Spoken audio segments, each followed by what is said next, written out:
नमस्कार दोस्तों, ये पोस्ट मार्केट रिपोर्ट है आज 6 अप्रैल 2022 के लिए और ये आप तक पहुंच रही है 5paisa.com के सौजन्य से।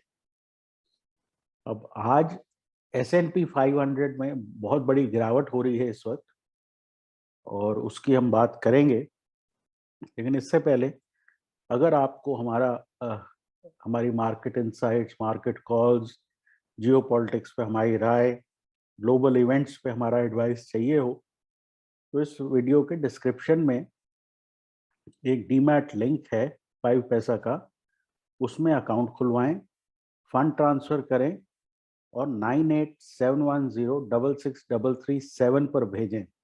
अक्सर ये क्वेश्चन आ रहा है कि हमें कितना फंड ट्रांसफर करना है। देखो, मिनिमम अमाउंट नहीं है। आप 200 शेयर करना चाहते हो तो उसके हिसाब से भेजो, आप 2000 करना चाहते हो तो उसके हिसाब से, 20,000 करना चाहते हो तो उसके हिसाब से। ठीक है, तो यहाँ पे स्क्रीनशॉट भेजने से आपको जो है एक प्राइवेट टेलीग्राम ग्रुप में ले जाया जाएगा, यहाँ पे आपको ये सब जानकारियां दी जाएंगी। अब S&P 500 में आज फेड के मिनट्स एक्सपेक्टेड है। इसका मतलब ये है जो उनकी प्रीवियस मीटिंग में बातचीत हुई उसके मिनट्स एंटिसिपेटेड होंगे। अब ये जो चैनल है, ये मैंने पीछे भी बताया था, ये 20 बार हाई लो का चैनल है और इसमें बड़ा अच्छा ये आपको इक्विलिब्रियम जोन में पहुंचा देता है। ठीक है, तो दोबारा आप इस वक्त देख रहे हैं कि जो S&P 500 है अपने इक्विलिब्रियम जोन में पहुंच गया है। अगर हम नैस्डैक की बात करें तो वो भी अपने इक्विलिब्रियम जोन में पहुंचा हुआ है, जहां से वापस ट्रेंड रिजम्पशन बहुत बार होती है। तो इस वक्त S&P 500 और नैस्डैक इस खबर को डिस्काउंट कर रहे हैं और इसमें नई बात क्या है? अगर इन्फ्लेशन बढ़ेगी तो फेड अग्रेसिव होगा। तो उसके चलते मेरा जो व्यू था कि हम जो है एक टेम्परेरी करेक्शन में हैं इंडिया में, तो वो जो है वो प्ले आउट हो रहा है। मेरे हिसाब से कुछ और 100-150 पॉइंट हो सकता है 17,700 तक, लेकिन मैं इस वक्त जो है पोजीशंस रीबिल्ड करने के बारे में सोचूंगा, इंस्टेड के मैं ये सोचूं कि यहाँ से बहुत ज़्यादा शॉर्ट साइड पे अपॉर्चुनिटी है। तो हम आउट परफॉर्म कर रहे हैं ग्लोबल मार्केट्स को और हम करते रहेंगे। तो बेसिकली 37,300 बैंक निफ्टी पे, 17,700 750 निफ्टी पे, यहाँ पे मैं बहुत कंफर्टेबल हूँ, ये समझते हुए कि मेरे को कुछ दिन होल्ड करना पड़ सकता है, तो मैं अप्रैल कॉल्स लूंगा। अभी अगर हम बात करें ब्रेंट क्रूड के बारे में, तो ब्रेंट क्रूड जो है वो इस वक्त 104 के नीचे ट्रेड कर रहा है। तो अगर फेड की हॉकिशनेस से ब्रेंट क्रूड नीचे आ जाता है तो सूनर और लेटर उससे हमारे बाजारों को फायदा होगा। तो मुझे उम्मीद है कि अगर हमारे यहाँ वैसे ही इन्फ्लेशन कूल ऑफ हो जाता है तो कोई परेशानी नहीं। और अगर आरबीआई की मीटिंग है फ्राइडे को, अगर वो 25 बेसिस पॉइंट हाइक कर भी देते हैं तो भी हमारी इकोनॉमी काफ़ी तेज़ चल रही है, एक्सपोर्ट्स ऊपर हैं, ओवरऑल जो है रीओपनिंग ट्रेड बहुत बढ़िया चल रहा है। तो हमारे यहाँ कोई दिक्कत नहीं है ऐसी। तो हमें जो है मार्केट की टर्म्स में भी आउट परफॉर्मेंस मिलेगी।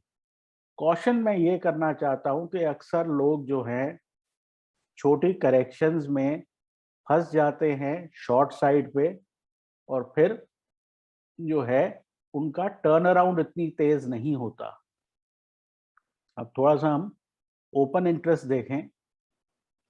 ओपन इंटरेस्ट में बड़ा क्लियर है कि आज कॉल्स में मैसिव एडिशन हुआ है और पुट बेचने वाले जो हैं उनको पोजीशंस कवर करनी पड़ी हैं। अगर हम रेजिस्टेंस की बात करें तो रेजिस्टेंस जो है 17,900 पे बहुत हैवी है और 18,000 पे बहुत हैवी है। तो 17,900 18,000 एक मुश्किल लेवल होगा क्रॉस करने के लिए।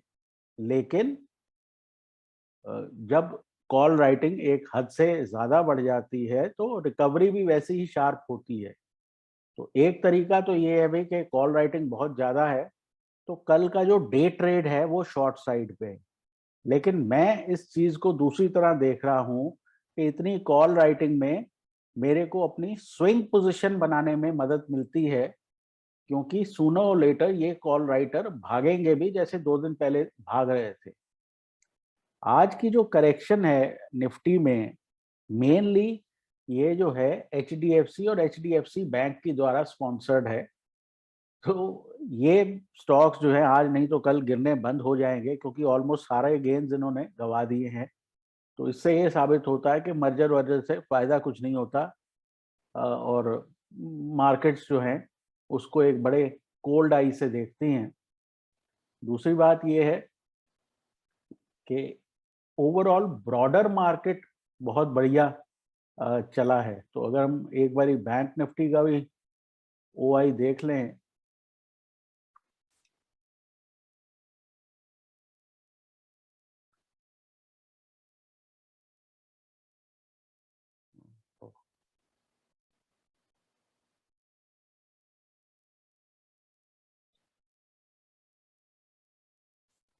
देखिए बैंक निफ्टी पे यहाँ 38,000 पे बहुत बड़ा कॉल ओपन इंटरेस्ट है, लेकिन 37,500 पे बहुत बड़ा पुट ओपन इंटरेस्ट भी है।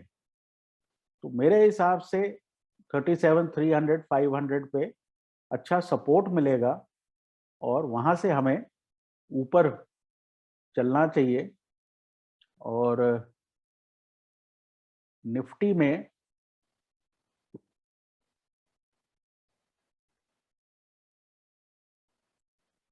देखें तो अभी भी जो 17,800 पे पुट सेलर है वो खड़ा है।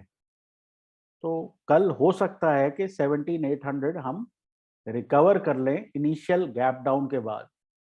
तो कहने का मतलब ये है कि ये 17,700 800 बहुत एक इम्पॉर्टेंट जोन है।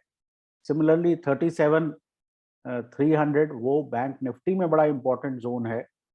तो वहां पे आपको खरीदारी की कोशिश करनी चाहिए, ये समझते हुए कि ये इमीडिएटली नहीं चलेगा, ये स्विंग कॉल है। डे ट्रेडिंग में मेरे हिसाब से कल की एक्सपायरी में थोड़ा सा डाउनसाइड प्रेशर और आ सकता है। तो ये ब्रॉडली व्यू है। मेरे हिसाब से ये एक माइल्ड करेक्शन है और इसके बाद जैसे ही ये फेड का जो है फेड मिनट्स वगैरह डाइजेस्ट होंगे तो बाजार बहुत तेजी से ऊपर जाएंगे। और हमने पीछे देखा है कि जब मार्केट्स में एक बुलिशनेस होती है तो नीचे 4 दिन आता लगाता है आने में और वापस ऊपर एक बार में चला जाता है।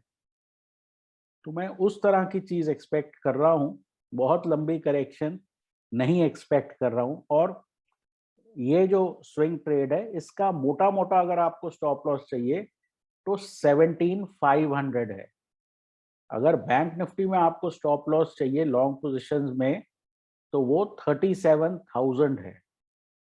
ठीक है, ओवरऑल डे ट्रेड्स के लिए अगर स्टॉप लॉस आपको चाहिए तो वो जो है मेरे हिसाब से 17,850 होगा।